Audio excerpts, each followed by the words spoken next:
Good afternoon. Thank you so much for joining us. My name is Daryan Jones. I'm the Caregiver Education and Digital Specialist at Care Partners.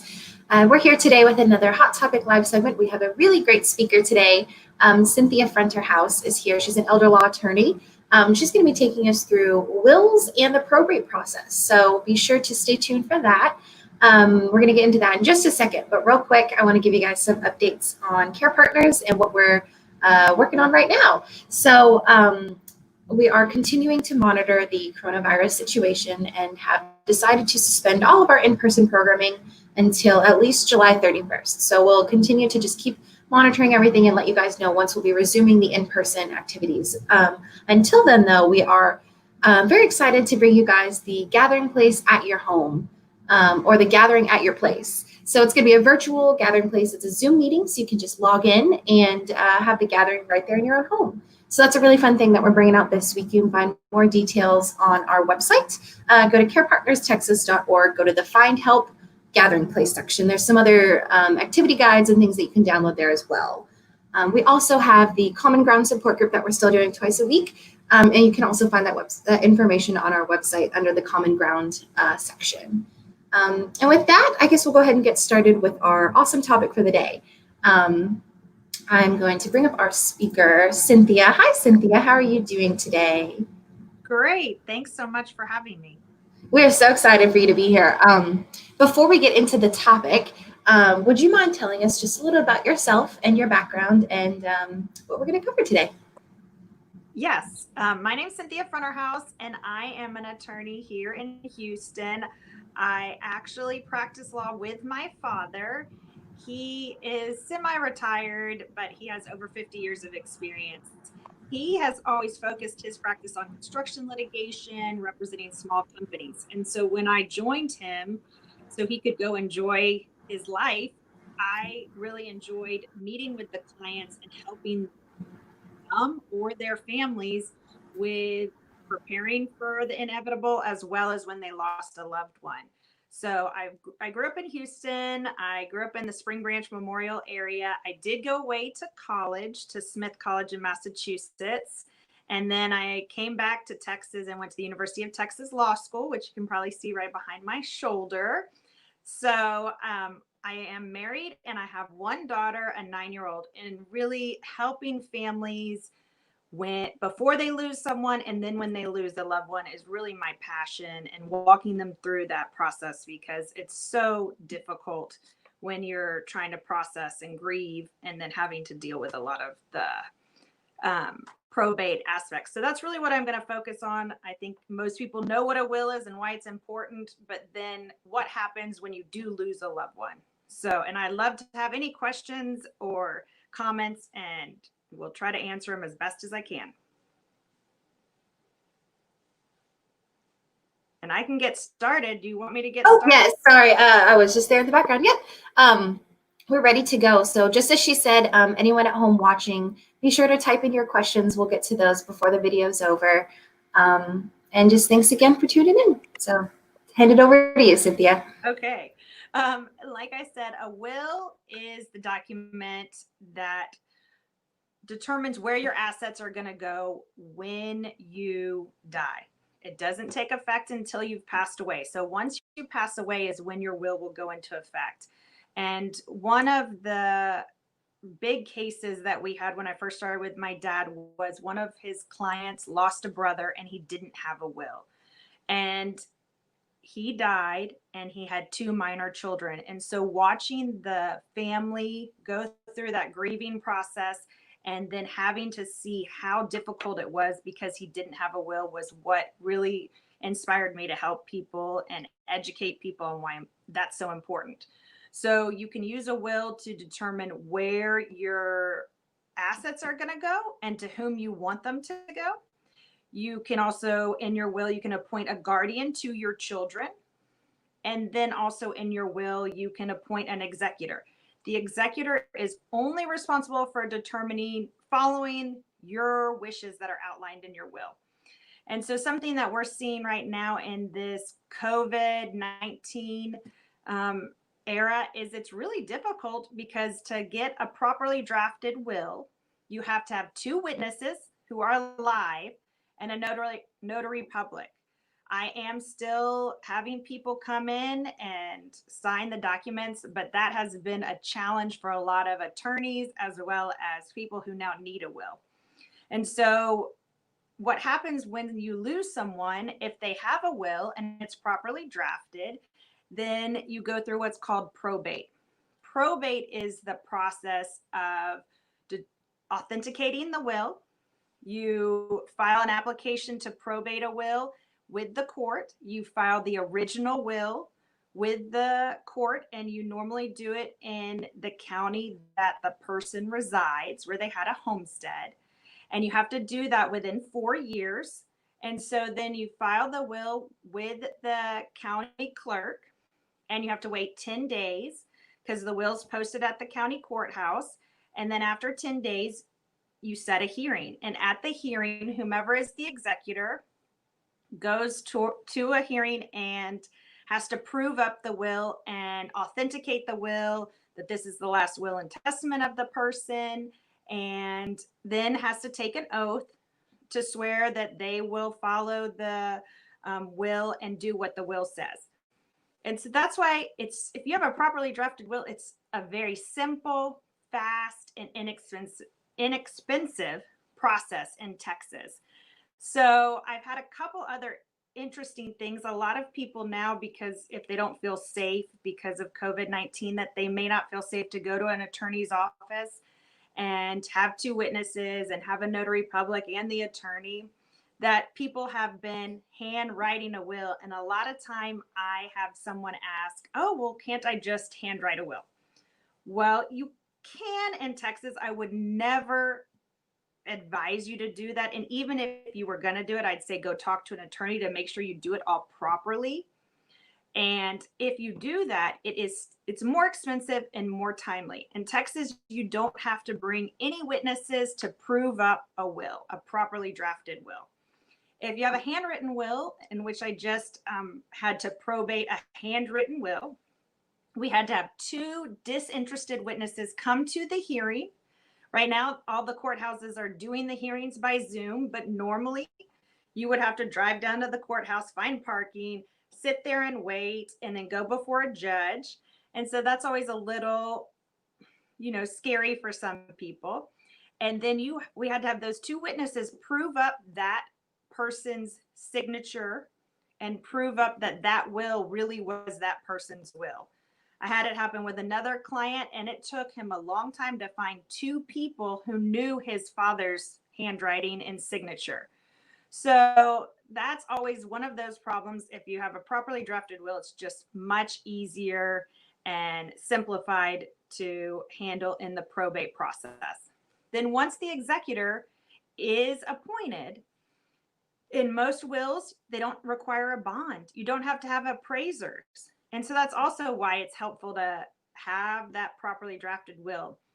In what we call a holographic will, where it's all in one person's handwriting, there's a chance that the executor would have to have a bond. It's also the possibility that there won't be an executor. And so now the court has to appoint someone. So those are kind of some of the interesting aspects of what happens when you have a will. Now, then you go to what happens very often is someone dies without a will. If you die without a will, your property does not go to the state. It goes to your closest living relative determined by the laws of the state of Texas. And we call those the intestate laws. And you have to file an application to be appointed independent administrator. And that's what happened with my client whose brother passed away. He filed to be appointed independent administrator. Well, my client's ex-wife did not like that idea and did not want him to be appointed independent administrator. So the judge determined that he was going to be appointed dependent administrator, which meant he had to get a bond. And everything that he did had to be approved by the court. That is a much more expensive problem, and it caused that money all came out of the estate that was going to the decedent's children. So when someone dies without a will, then you have this application to appoint someone as the administrator. You go down to a hearing, and the judge is the one who determines who is the appropriate administrator. In addition to that, you also have to have an heirship proceeding if you die without a will. That means you have to prove who are the heirs of the living or the decedent. Who are their children? Who is their wife? You have to have two witnesses that come down to the courthouse and give testimony as to how many marriages the person had, how many children. Did the decedent, did he ever adopt any children? Did he ever have any other children that aren't listed on the application? And you have to have two people that know the family pretty well, who know the history of the decedent's marriages, who know the history of the decedent's parents. And so that is also something that oftentimes causes people dilemmas. My clients, I see where they have to find two people who are willing to drive down to the courthouse and give testimony as to the decedent's history. And so that's what, if you die without a will, those are just the more of the hiccups. And oftentimes, if all of the heirs agree that one person can be appointed the administrator, then the administrator doesn't have to have a bond. But if there are minors, I have a client right now and she lost her husband and there are minors involved, and the judge will require her to get a bond. That means she has to qualify for a bond. That's an extra expense to the estate, and that comes out of the money that's going to the heirs. There are going to be additional expenses, attorney's expenses. And so those are just things to think about when whether or not you want to have a will and you want to save your family that pain and difficulties, especially when they're grieving. And so those are a couple of the issues that you'll find when someone has a will or when they don't have a will. And in addition to, in the heirship proceeding, there's what's called an attorney ad litem is appointed. An attorney ad litem is appointed to represent the unknown heirs.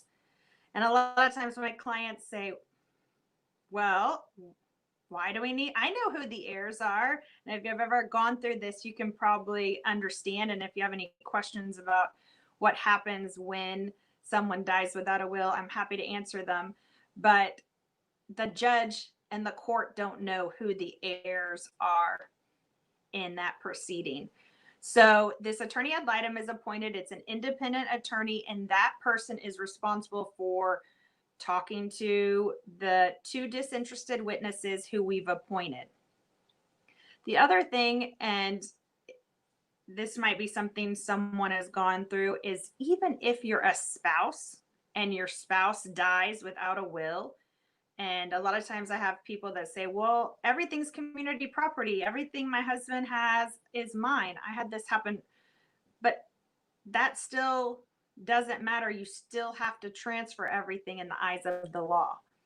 And so I had one of my clients and her husband passed away and all the bank accounts were in his name. The real property was in his name, and everything was frozen. She was not able to get into the accounts, able to access the money until we went through the independent administration process.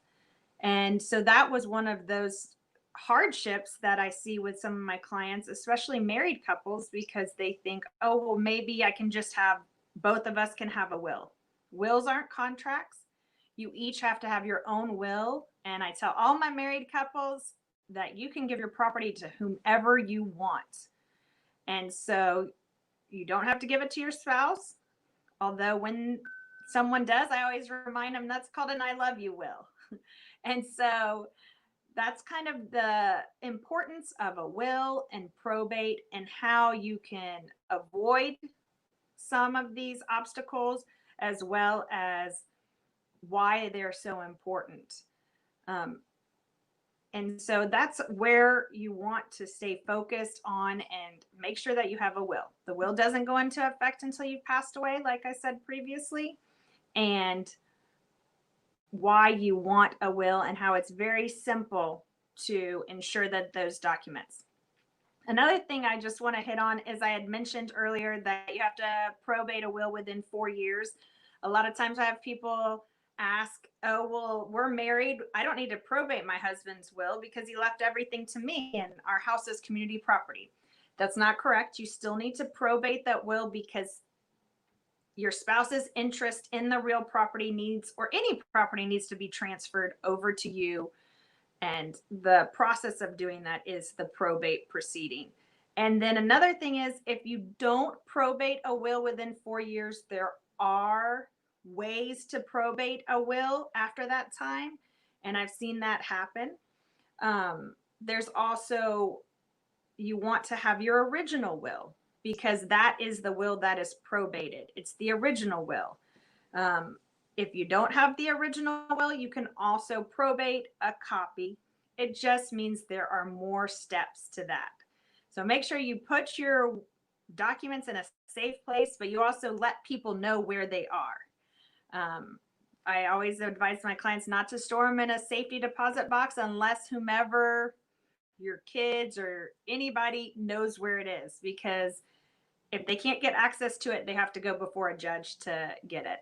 And I think I hit on a lot of the importance of the wills and what happens when you don't have one. And if there are any other questions or comments, I'm happy to answer them. We did have a comment. We had Dennis say, very helpful. So we know you did cover some really important stuff today. I was going to say, is it ever too early to start planning or putting together your will? I would not say it's ever too early.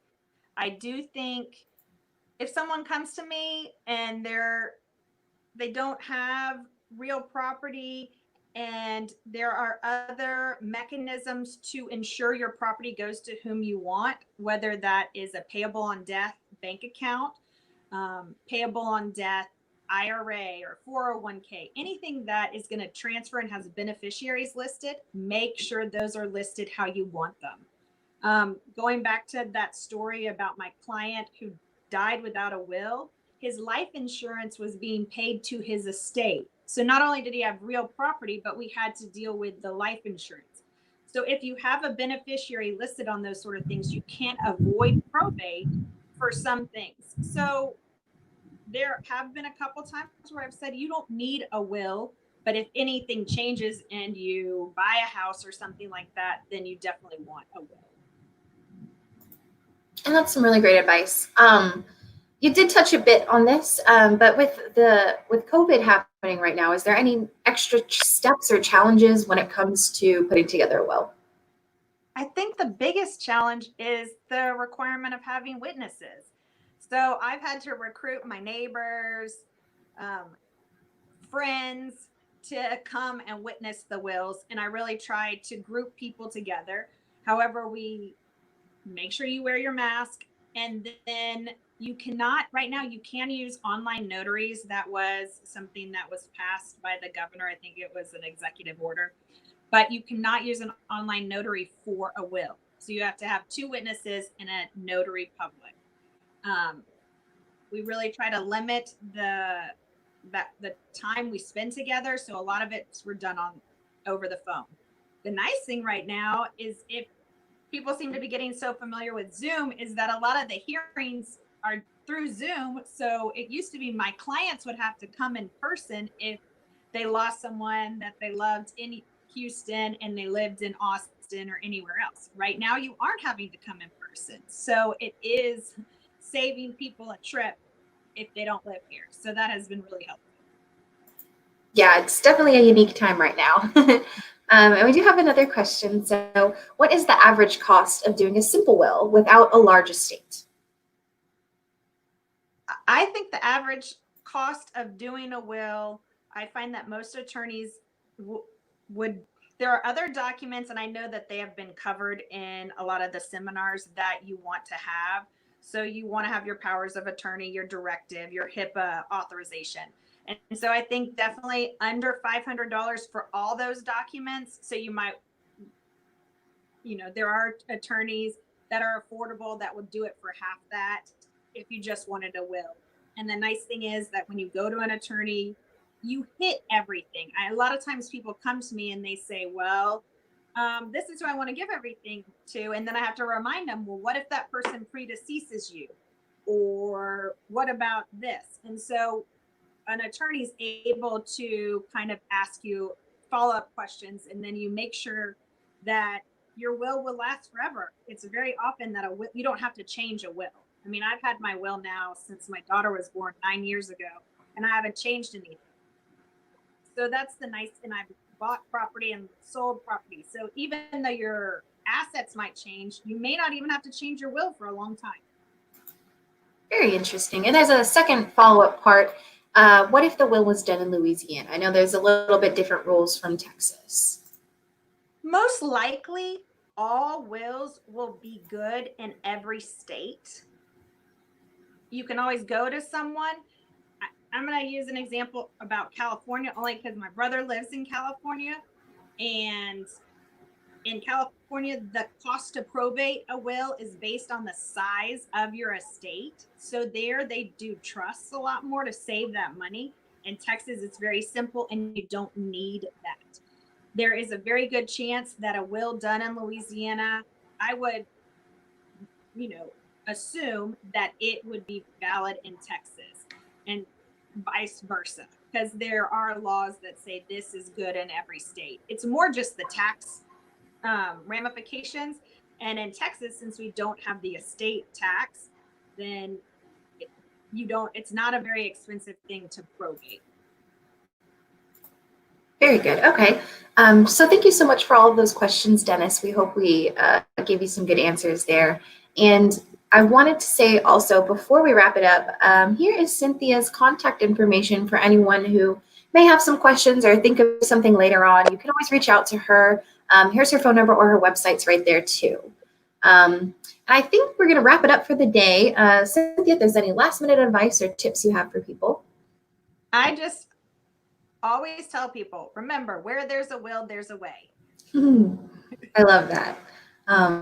So thank you so much, Cynthia, for taking the time to be here and answering all those awesome questions. And everyone at home, thank you guys for tuning in as well. We hope you enjoyed it and got some good information and some helpful stuff. So we will be back soon with some more helpful topics. Be sure to check out our website for more information and resources. We've done a few other elder law topics, so you can find some more information on those too. But thank you guys so much. And Cynthia, we're going to let you go. Have a great day, everyone. Thank you.